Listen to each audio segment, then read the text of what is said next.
ఎవరి సొమ్మది? బాధితుల యొక్క రక్తం ధారపోసి దాచుకున్న డబ్బుల మీద అంటే రక్త మాంసాలు తింటున్నారా మీరు? 703 కోట్ల రూపాయలు వసూలు చేయాల్సిన ఈ తరుణంలో 7 కోట్లు ఉందని చెప్పడానికి సిగ్గుపడాలి ఈ బోర్డుని. డైరెక్ట్ గా తెలిసే చేస్తున్నారా చైర్మన్ గారు, తెలియకుండా చేస్తున్నారా?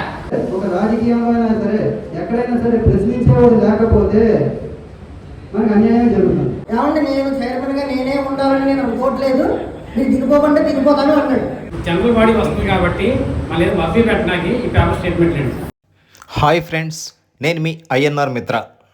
అమలాపురంలో ఈ జయలక్ష్మి బాధితులంతా ఏకమై తదుపరి కార్యాచరణ ఏమిటి అనే దీని మీద దీర్ఘంగా చర్చించుకోవడం జరిగింది.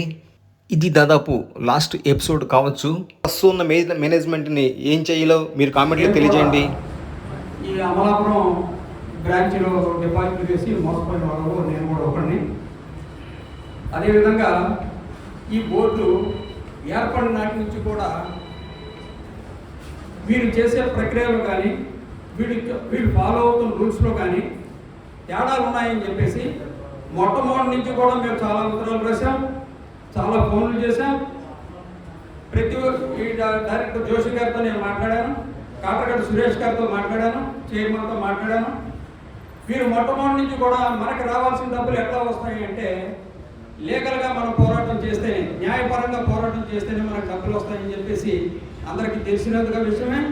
అదేవిధంగా సిట్ రిపోర్ట్లో కూడా సివిల్ కేసులు ఎవరి మీద పెట్టాలి, క్రిమినల్ కేసులు ఎవరి మీద పెట్టాలని చెప్పేసి వారు దాంట్లో చాలా క్లియర్గా రాసిన ఆస్తుల్ని కనీసం వాటిని విడుదల చేసి అమ్మి బాధితులకి పంచే పరిస్థితి కనిపించడం.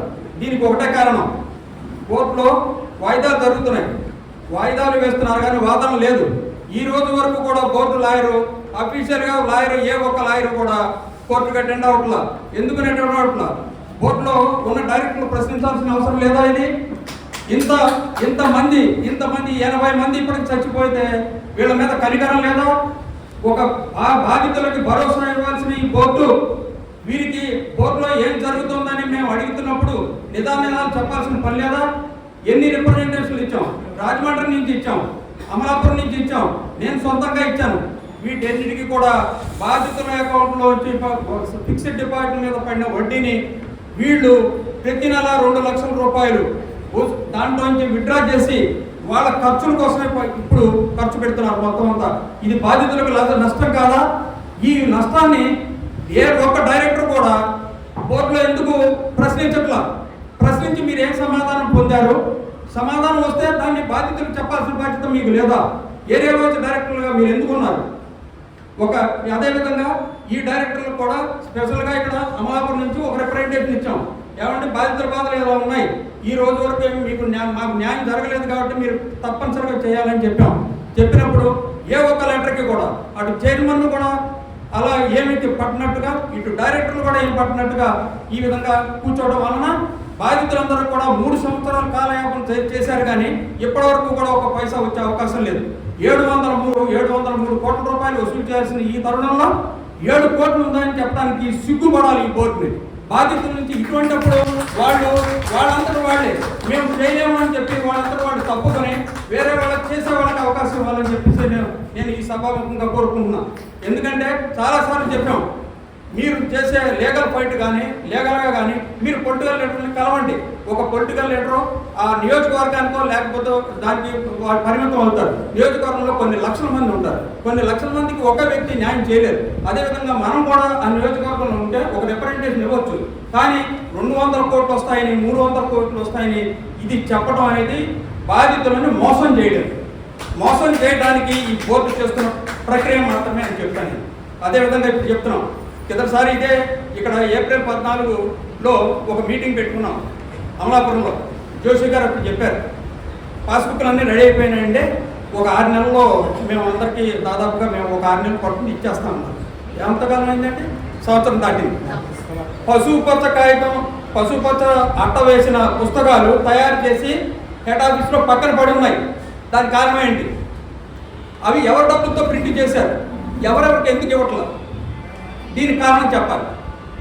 అదేవిధంగా ఇప్పుడు జరుగుతుంది ఏంటంటే డిపాజిట్ సంబంధించినంత వరకు ఆర్డీ అకౌంట్లో ఉంది ఎంత ఉంది, ఎస్బీఐ అకౌంట్లో ఎంత ఉంది, అట్లాగే ఫిక్స్డ్ డిపాజిట్లో ఎంత ఉన్నాయి. కొంతమంది పేర్లు కంప్యూటర్లో ఎక్కించేటప్పుడు రాజమండ్రిలో కాకినాడలో కొన్ని పేర్లు ఎత్తేసారు. కొన్ని పేర్లు ఎత్తేసి వేరే పేర్లు పెట్టారు. అది కాటరగడ్డ సురేష్ గారి నోటీసులోకి వచ్చింది. దాన్ని ఖండించారు. వెంటనే అక్కడ ఉన్న డేటా ఎంట్రీ ఆపరేటర్ని మూవ్ చేశారు ఈ చైర్మన్. తెలుసు మరి. అదేవిధంగా హెడ్ ఆఫీస్లో జరుగుతున్నప్పుడు హెడ్ ఆఫీస్లో కూడా కొన్ని పేర్లు మారినాయి. ఎందుకు మారుతున్నాయి? ఎవరిని పెట్టుకుని మీరు చేయిస్తున్నారు? ఈ విధంగా చేస్తే బాధితులకు నష్టం కాదా? ఆ విషయం మీకు తెలీదా? తెలియనప్పుడు మీ దగ్గర అన్ని రెడీగా ఉంటే ఆ ఇన్ఫర్మేషన్ మీరు బయటకు బాధితులందరికీ చెప్పవలసిన బాధ్యత, ఇవ్వాల్సిన బాధ్యత బోర్డుకు లేదా? ఈ బోర్డు ఇట్లాగే ఇదే విధంగా మాకు సంబంధం లేదు, మాకేం సంబంధం లేదు అన్నట్టుగా ఉంటే మనకు అసలు బాధ్యత ఇటువంటి బోర్డు మనకు అవసరమా? ఇటువంటి బోర్డు మనకు అవసరం లేదు. అదేవిధంగా ఇప్పుడు లోన్స్ సంబంధించినంత వరకు సెక్యూర్డ్ లోన్స్ అంటే మార్టిగేజ్ లోన్స్ మొత్తం 444 కోట్లు ఉన్నాయని చెప్పి 31 మార్చి 2022కి ఒక బ్యాలెన్స్ షీట్లో చూపిస్తుంది.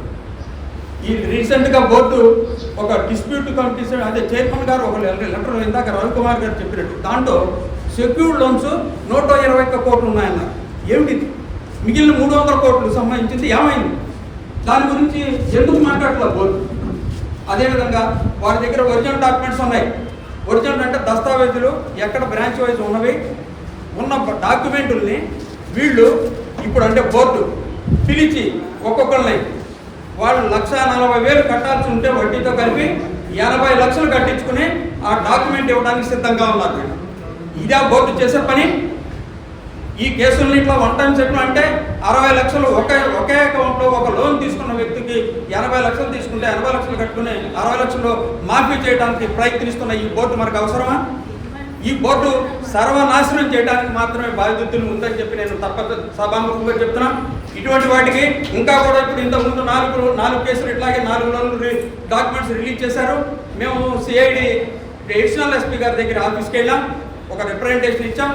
వారు చెప్పారు, చైర్మన్ని పిలిచారు, మీరు ఇటువంటి పనులు చేయకూడదు అని చెప్పారు. వాళ్ళ వైపు నుంచి వాళ్ళు తీసుకోవాల్సిన చర్యలు తీసుకుంటారు. ఇటువంటి బోర్డు ఇంకా కూడా కొనసాగితే ఎవరికి ఒక పైసా రాదు. బాధ్యతలను సర్వనాశనం చేయడానికే ఈ బోర్డు ఉందని చెప్పి నేను సభాముఖంగా చెప్తున్నాను. అదేవిధంగా అసలు బోర్డు మీటింగ్ సరిగ్గా జరగట్లేదని చెప్పి మేము చాలాసార్లు జరగట్లేదని చెప్పాం. సంతకాలు ముందు వెనకాల పెడుతున్నామని చెప్పాం. మా దగ్గర ఇంకా కూడా దానికి సంబంధించిన ఇంకా కూడా వాళ్ళు వివరాలు అడిగితే మా దగ్గర ప్రూఫ్తో సహా ఉన్నాయి. అటువంటి దాన్ని అంటే వెనక వెళ్ళొద్దన్నారు కాబట్టి నేను వారి గురించి మాట్లాడతాను. ఎప్పటికైనా సరే డైరెక్టర్లు కూడా నిజాన్ని గ్రహించండి. చైర్మన్లు అక్కడ ఉన్నటువంటి వాళ్ళు వన్ టైం సెటిల్మెంట్ అంటే ఏదోటి కట్టించుకుని దస్తావేజులు రిలీజ్ చేసే ప్రక్రియ ఇప్పటికి కూడా ఆపకపోతే మేము పెట్టే సివిల్ క్రిమినల్ చర్యలు అన్నిటికీ కూడా మొత్తం బోర్డు డైరెక్టర్స్తో సహా మొత్తం బోర్డు కూడా బాధ్యత వహించాల్సి ఉంటుందని ఈ సభాముఖంగా నేను హెచ్చరిస్తున్నాను. కోర్టులకు వెళ్ళాలి, ట్రిబ్యునల్లో వేయాలి. ట్రిబ్యునల్లో 3 సంవత్సరాలు గడిచిన తర్వాత 13 కేసులు ఇప్పుడు బోర్డులో ఇప్పుడు మన బెంచ్ మీదకి వచ్చినాయంటే సిగ్గుచేటు కాదా? మీ దగ్గర ప్రతి నెల అకౌంట్లో నుంచి 2 లక్షల రూపాయలు మీరు డ్రా చేసి నగదు రూపంలో కూడా డ్రా చేసి మీరు ఖర్చు పెట్టుకుని వాడుకుంటున్నారు. ఎవరి సొమ్ము అది? బాధితుల యొక్క రక్తం ధారపోసి దాచుకున్న డబ్బుల మీద మీరు వడ్డీ అంటే రక్త మాంసాలు తింటున్నారా? మీరు కనీసం మానవత్వం లేదా మీకు? మానవత్వ విలువలకి మీరు తిరోధకాలు ఇచ్చి ఈ విధంగా చేయటం ఏమాత్రం సమంజసం కాదు. ఇదే విధంగా నేను చెప్తున్నాను. ఈ డైరెక్టర్లో అంటే వారికి నాకు పర్సనల్గా ఏం లేదు, మేము ఆర్గనైజేషన్గానే నేను మాట్లాడుతున్నాను. జరుగుతున్న ఇటువంటి వాటిని మనం కనీసం ఇప్పటికైనా మనం ఆపకపోతే మనకి ఏమీ రాదు. మనకు కావాలని పెట్టుకున్నాం. అదేవిధంగా ఆయన ఛాలెంజ్ చేస్తాడు. నాకు ఇక్కడ మేము లెటర్ రాసినప్పుడు నువ్వు మగాడు అయితే కాకినాడ రమ్మన్నాడు. వెళ్ళాం, 70 మంది వెళ్ళాం. ఏం చేశాడండి? ఏం చేయగలడు ఈ చైర్మన్? ఆ డైరెక్టర్ వీళ్ళు కూడా వచ్చారు. డైరెక్టర్లు మాతో పాటే ఉన్నారు అక్కడ. ఏమైంది? ఏంటి మగాడైతే ఈయన ఒక చైర్మన్నా? అదేవిధంగా మన అమలాపురం రీసెంట్గా వచ్చాడు. ఏమన్నాడంటే మేము 5 ఏళ్ళం మమ్మల్ని ఎవడో ఏం చేయలేడు. ఒక బాధితులకు భరోసా కల్పించవలసిన బాధితులతో ఎన్నుకోబడినటువంటి చైర్మన్ ఇటువంటి భయంకరమైన అతి చులకనగా అయ్యే చైర్మన్, ఏమి ఇటువంటి అసమర్థత చైర్మన్ ఈ బోర్డు మనకి అవసరం లేదని నేను గట్టిగా భావిస్తున్నా. అదేవిధంగా ఇప్పుడు ఏం చేస్తారో, కొత్త బోర్డు వస్తే ఏం చేస్తారన్నారు. మేము చేసేది ఒకటే, సంవత్సర కాలంలో 100 నుంచి 150 కోట్లు మేము అంటే ఈ ఆస్తులు లోపు వీళ్ళు తగలెట్టకుండా ఉంటే, ఇటువంటి దొంగ పనులు చేసి ఇటువంటి రిలీజ్ చేయకుండా ఉంటే మేము డెఫినెట్గా ఆస్తులన్నింటినీ మేము ప్రొక్యూర్ చేసుకుంటాం. లీగల్గా కానీ ఏదో విధంగా మేము మాకు సంపాదించగలిగే శక్తి మా దగ్గర ఉంది. అవి ఎవరెవరిని ఏంటని మేము ఆల్రెడీ ఆ జాబ్లో ఉన్నాం. కాబట్టి ఏంటంటే ఇప్పుడున్న డైరెక్టర్లైనా మిగిలిన వచ్చేవాళ్ళు నీతి నిజాయితీతో పనిచేసే వాళ్ళని ఎన్నుకొని వాళ్ళకి సపోర్ట్ చేసి, వాళ్ళు కూడా బాధితులైన తర్వాతే వాళ్ళు కూడా డైరెక్టర్లే. ఆ విషయాలు గుర్తుంచుకోవాలి. మౌనంగా కూర్చుంటే ఎక్కడా కూడా దేనికి కూడా జవాబు రాదు. దయచేసి వాళ్ళు గుర్తించాలి. అదేవిధంగా చేసేవన్నీ కూడా పర్ఫెక్ట్గా చేయాలి. బాధితులకి ఎట్లేదన్నా 40%, 50% అంటే ఇంకోటి అనొచ్చు. ఇప్పుడు ఈ చైర్మన్ గారే అవి హఠాత్తుగా చక్క కొన్ని ఆస్తుల్ని అమ్మేసి చేతిలో ఉన్నవి ఒక 10%, 20% వచ్చేసి చేతులు దొరుకుని వెళ్ళిపోవడానికి సిద్ధంగా ఉన్నాడని కాకినాడలో చెప్పుకున్నారు. ఈ విధంగా చెప్తే ఈ 10%, 10 to 20% మాత్రమే బాధితులకు వస్తుంది. మిగిలిన 80% రైట్ ఆఫ్ కింద లెక్క. ఇది చేయడానికి ఇప్పుడు ప్రస్తుతం జరుగుతుంది కాకినాడలో. దీన్ని గట్టిగా అడ్డుకోవాలి. అదేవిధంగా నిన్నగాక మొన్న జరిగింది హరిపురం బ్రాంచ్ది 80 కోట్లు 80 లక్షలు తీసుకుంటే 1,40 లక్షలు అయితే 80 లక్షలే తీసుకుని డాక్యుమెంట్లు ఇస్తున్నారు. అదేంటంటే ఇవన్నీ బోర్డులో పెట్టి తీర్మానం చేస్తారు. ఏంటి, డైరెక్టర్లు అందరం ఒప్పుకున్నాము అని. ఇటువంటి తీర్మానానికి, ఇటువంటి పనులకి ఈ బోర్డులో ఉన్నటువంటి అమలాపురం డైరెక్టర్లు కనుక దానికి సపోర్ట్ చేసి సంతకాలు పెడితే పొరపాటును కూడా ఊరుకోం. అదేవిధంగా వీళ్ళకి అగెనెస్ట్గా, బోర్డుకి అగెనెస్ట్గా మేము చెలో కాకినాడ ప్రోగ్రాం కూడా పెడతాం. ప్రతి ప్లేస్ నుంచి, అమలాపురం నుంచి, రాజమండ్రి నుంచి, కాకినాడ లోకల్ కానీ మిగిలిన అన్ని ప్లేసుల నుంచి కూడా చెలో కాకినాడ పెడతాం. ఈ బోర్డుని ఎండగడతాం. అదేవిధంగా మేము ఇప్పుడు ఏం చేస్తాం అన్నారు, సంవత్సరంలోపు మేము డెఫినెట్గా 100 to 150 కోర్సు తప్పకుండా మేము వసూలు చేయగలం. చేసి డెఫినెట్గా పంచిన తర్వాతే మేము చేయగలమని నమ్మకం ఉంటేనే హెల్ప్ చేసుకుంటాం కొత్త బాడీ. అదర్వైజ్ ఎవరికి ఏం డౌట్ ఉన్నా ఏమున్నా కూడా ఆ డైరెక్టర్ స్వచ్ఛందంగా తప్పుకుంటాం. దాంట్లో అనుమానం లేదు. వచ్చే బోర్డు అన్నీ కూడా నిస్వార్థంగా, అదేవిధంగా ఎన్నిక కాబడిన ప్రతి డైరెక్టర్ కూడా బోర్డు నుంచి 1 పైసా కూడా తీసుకోడు. సొంత ఖర్చుల మీద వస్తారు, సొంత ఖర్చుల మీద వెళ్తారు. అదే కాఫీలకి, టీలకి, భోజనానికి కూడా బోర్డు నుంచి డబ్బులు తీసుకోరు. నగదు ఏ విధంగా అడ్డదిడ్డగా డ్రా చేసి ఇష్టారాజ్యంగా ఖర్చు పెట్టడం కొత్త బోర్డు వస్తే ఆ బోర్డు చేయదు. ఇవన్నీ కూడా తీర్మానాలు ముందుగానే ఏం చేస్తాం. బాధితులకి అతి త్వరలో ఆర్థిక న్యాయం చేయాలి అనే ఉద్దేశంతోనే కొత్త బోర్డు ఏర్పడిపోతుంది.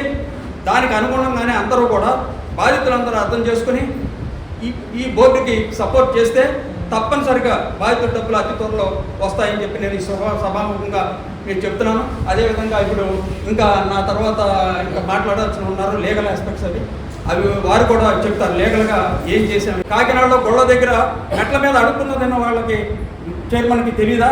వాళ్ళు అడిగినప్పుడు ఏం చేశారు, ఓల్డేజ్ హోమ్కి వెళ్ళిపోయారు. కాకినాడలో కొంతమంది గడవక వాళ్ళ గురించి ఆలోచించక్కర్లేదా? 3 సంవత్సరాలు ఏసీ రూమ్లో కూర్చుని ఇష్టం వచ్చినట్టుగా ప్రవర్తిస్తే ఇది సబబు కాదు. ఇటువంటి బోర్డు అవసరం లేదు. ఇది నేను గట్టిగా చెప్తాను. కాబట్టి దయచేసి అందరూ కూడా అందరూ కూడా ఆలోచన చేయండి.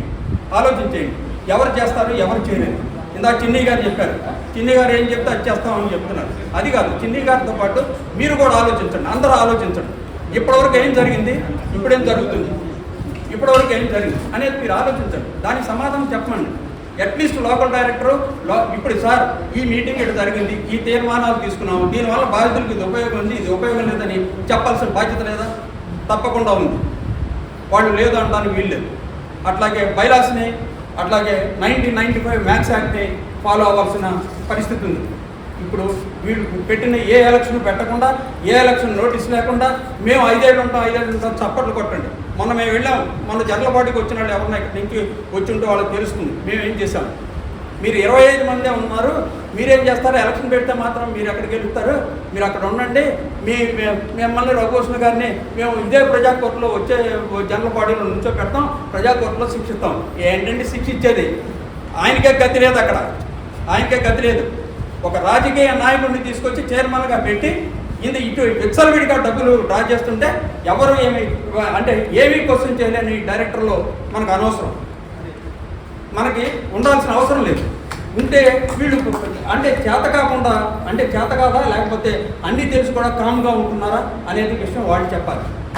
ఒక మానవత్వ విలువనిచ్చి వాళ్ళు కూడా అంతా కూడా దైవభక్తి అన్నీ ఉన్నవాళ్ళు కాబట్టి దయచేసి ఎప్పటికైనా సరే వీళ్ళు ఒక సరైన నిర్ణయం తీసుకుంటారని చెప్పేసి నేను కోరుకుంటూ as per act plus bylaws ప్రకారమే నెక్స్ట్ ఎలక్షన్ జరగబోతోంది.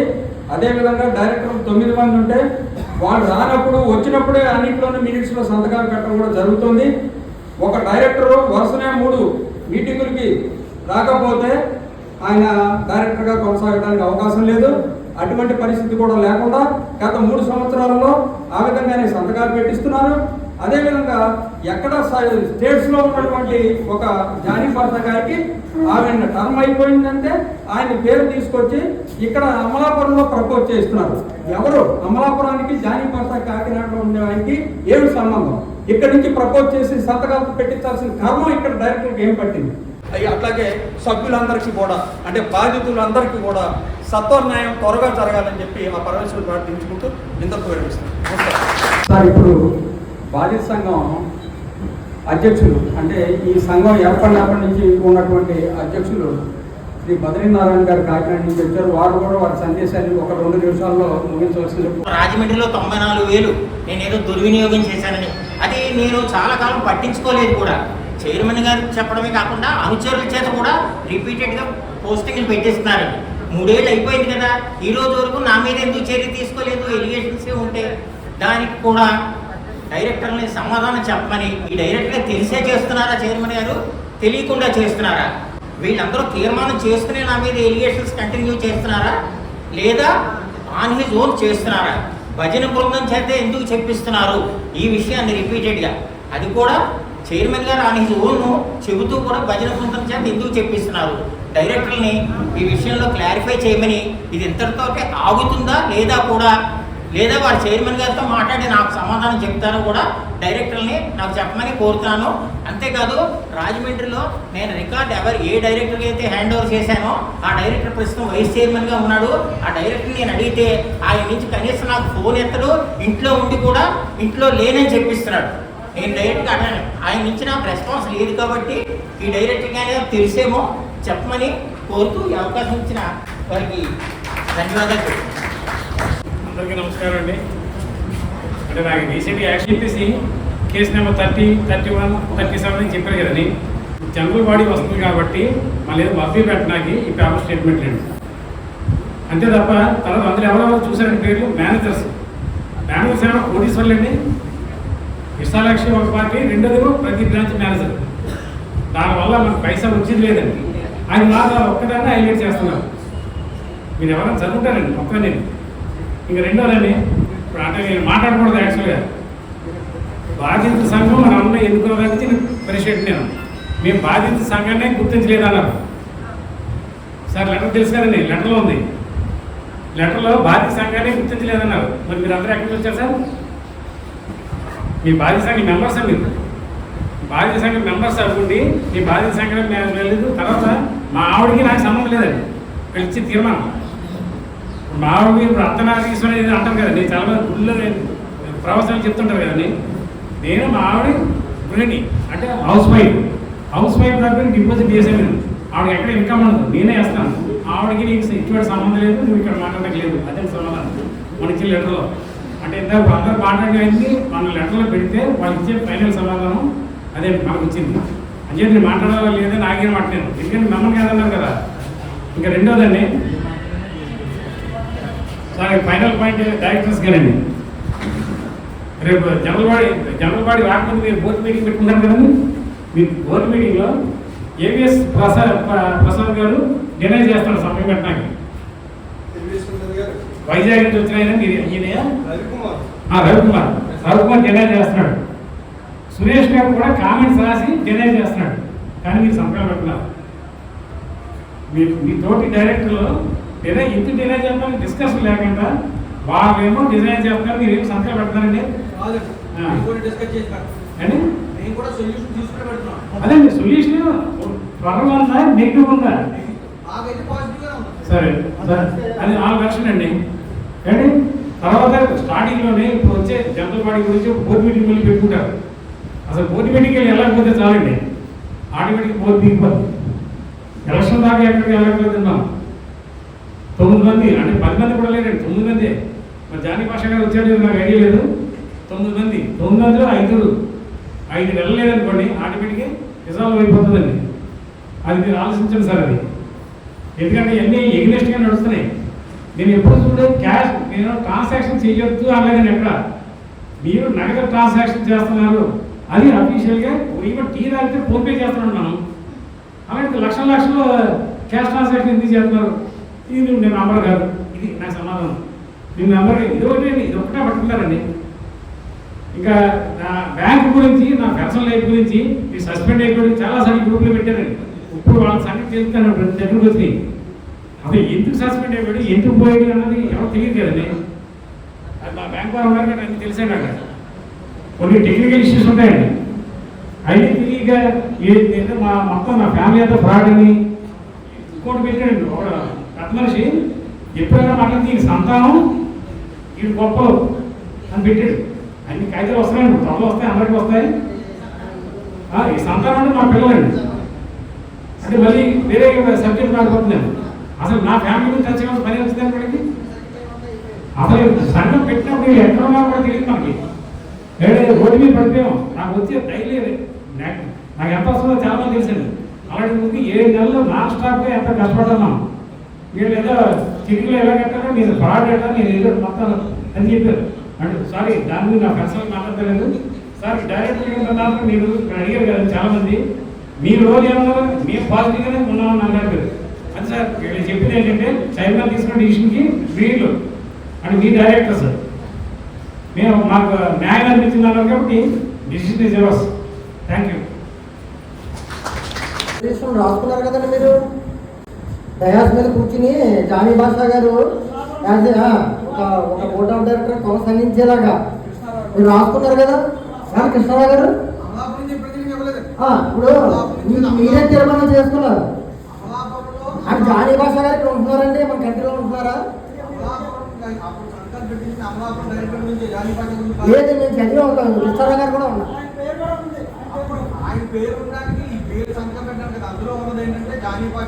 మీరు ఆ రోజున తీర్మానంలో రాశారు ఏమండి. ఇప్పుడు మేము అపోజ్ చేసాం ఏమండి, లేని వ్యక్తిని మీరు డైరెక్టర్గా ఎందుకు పెట్టుకోవాలి, వేరే కొత్త వ్యక్తిని పెట్టుకోవచ్చు కదా అన్నాం కదా. దట్టు ఇంకో విషయం చెప్తున్నానండి. ఆ రోజున చైర్మన్ గారు ఇలాగా ఓపెన్లో మాట్లాడుతూ ఏమండి, నేను చైర్మన్గా నేనే ఉండాలని నేను అనుకోవట్లేదు, మీరు దిగిపోకుండా దిగిపోతాను అన్నాడు. నేను ఏమన్నానంటే దిగిపోండి, అయితేను వేరే వాళ్ళు సర్వీస్ చేస్తూ ఉంటున్నారు పీపుల్ అని నా ఉద్దేశం. కాబట్టి అలా చేద్దామండి అని కూడా అన్నాడు. మళ్ళీ ఆయనే అనగా మేము మళ్ళీ 5 సంవత్సరాల దాకా మేమే ఉంటాం,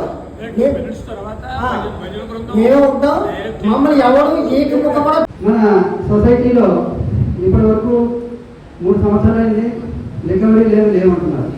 ఎప్పుడు చెప్పినా 6 కోట్లు 7 కోట్లు ఆ పాత పాట పాడుతున్నారు. మరి ఇంతవరకు అసలు రికవరీ లేవా? రికవరీలు ఉంటే ఎక్కడికి వెళ్తున్నాయి డబ్బులు? మరి 1 కోటి రూపాయల పైన ఈ రోజు ఇచ్చినగా 1 కోటి రూపాయల పైన, ఇంకా ఎగ్జాక్ట్గా ఫిగర్స్ 80 ఇంకా ఉంటుంది. 1 కోటి రూపాయల పైన మన దగ్గర మన వడ్డీలు మన దగ్గర 6 కోట్ల అంత ఉన్న దాని వచ్చి వడ్డీలు అవి కలిపి ఇంచుమించుగా నగదు రూపంలో తీసుకుని ఖర్చు పెడుతున్నారు.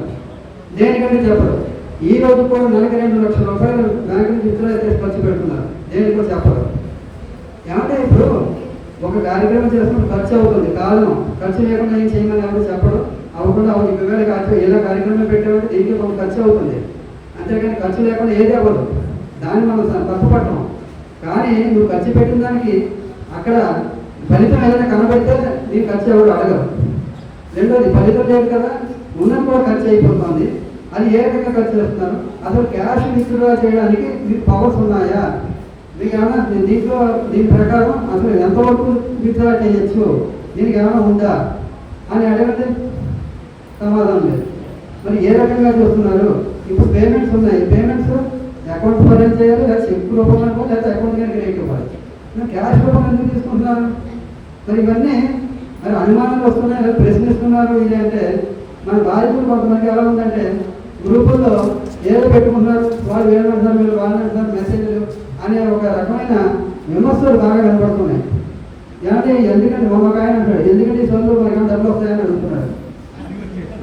ఏమంటే సొల్ల ఎవరి కోసం ఇది, మా కోసం మీకు మాకేం పని లేకుండా ఇప్పుడు ఇందులో ఉండి ఇప్పుడు ఈ పని చేసే వాళ్ళు ఏం పని లేని వాళ్ళకి ఏం కార్యక్రమం ఖాళీగా కూర్చొని కాలక్షేపాన్ని చేస్తున్నారా ఏంటి అసలు? ఇప్పుడు ఈ రోజుని ఈ రకమైన ప్రశ్నించడం ఎక్కడైనా సరే, ఒక రాజకీయంలో అయినా సరే ఎక్కడైనా సరే ప్రశ్నించేవాడు లేకపోతే మనకు అన్యాయం జరుగుతుంది. ఈ ప్రశ్నిస్తున్నారు కనుకనే వైజాగ్లో ఎంబీపీ కాలనీ బ్రాంచ్కి 49,500 అద్దె ఇచ్చేవారు. ఎందుకు ఇస్తున్నారు? మూసేసిన బ్రాంచ్కి 49,500 అద్దెకి ఎందుకు ఇస్తున్నారు అని అడిగితే సమాధానం లేదు. మరి ఈ రోజు దాన్ని ప్రశ్నించగా దాని 15,000 అందులో 25,000కి వేరే ప్రొఫెసర్ చేయడం మార్చి 25,000 తగ్గింది. అంటే ఆ మేరకు మనకు కొంచెం మిగిలినట్టేనా? ఇదే ప్రశ్నించకపోతే మనం కూడా అందరిలాగే వాళ్ళకి డబ్బు వస్తే నాకు వస్తున్నాను, అందరూ లోన్ వస్తుంది, కాలేజీ కూర్చుంటే మరి ఏం జరుగుతుంది? ఇప్పుడు వాళ్ళు తెలిసి ఖర్చు పెట్టారా, తెలియక ఖర్చు పెట్టారా, లేకపోతే ఎందుకు ఖర్చు పెట్టారు అనేది అది భగవంతుడు తెలుసు. కానీ మనం ప్రశ్నించాలి, మనం విషయాలు తెలుసుకుంటే ప్రశ్నించగలం. మరి ఒక ఆయన నాకు సొంత ప్రభుత్వాన్ని ఆయనకి ఒకటే అడిగాను, మీరు ఏమన్నా అసలు విషయాలు తెలుసా మీకు అని? ఏమీ తెలియదు. మరి తెలియదే ఇవాళ ఆ మాట మాట్లాడతారు. తెలుసుకోండి, విషయాలు తెలుసుకోండి, తెలుసుకుని మాట్లాడండి. అంటే దయచేసి బాధితులందరూ కూడా గమనించాల్సిన విషయం, తెలుసుకోవాల్సింది ఏంటంటే మన గ్రూపులో పెట్టి మెసేజ్ విషయంలో కానీ దాంట్లో కానీ ఎందుకు పెడుతున్నారు, ఎందుకు చేస్తున్నారు, ఆ చేసి వాళ్ళు ఎవరు, వాళ్ళు ఎంతవరకు జెన్యూనిటీ అంతా వాళ్ళకి వాళ్ళని మనం ఎంతవరకు నమ్మచ్చు అనే విషయాలు మీరు తీసుకుని మీరు ఆ రకంగా మీరు ముందుకెళ్ళాలి తప్ప ఊరికి విమర్శించే ఉపయోగం లేదు. బోర్డులో పారదర్శకత లేదు మనం పదే అంటున్నాం. ఎందుకు పారదర్శకత లేదు? అమలాపురం వాళ్ళే కాదు, రాజమండ్రి, కాకినాడ, వైజాగ్, హైదరాబాద్ పలు ప్రాంతాల్లో ఉన్న వాళ్ళందరూ కూడా మేము ఫోన్ చేస్తున్నామండి, మాకు సరైన ఇన్ఫర్మేషన్ లేదు. మనం ఎవరిని అడిగితే ఒక రెగ్యులర్గా వాళ్ళ నుంచి వచ్చే ఆన్సర్ ఏంటంటే మీరు కాకినాడ అని చైర్మన్ గారు చెప్తారు. ఏంటంటే కాకినాడ అసలు కాకినాడ వెళ్తారా?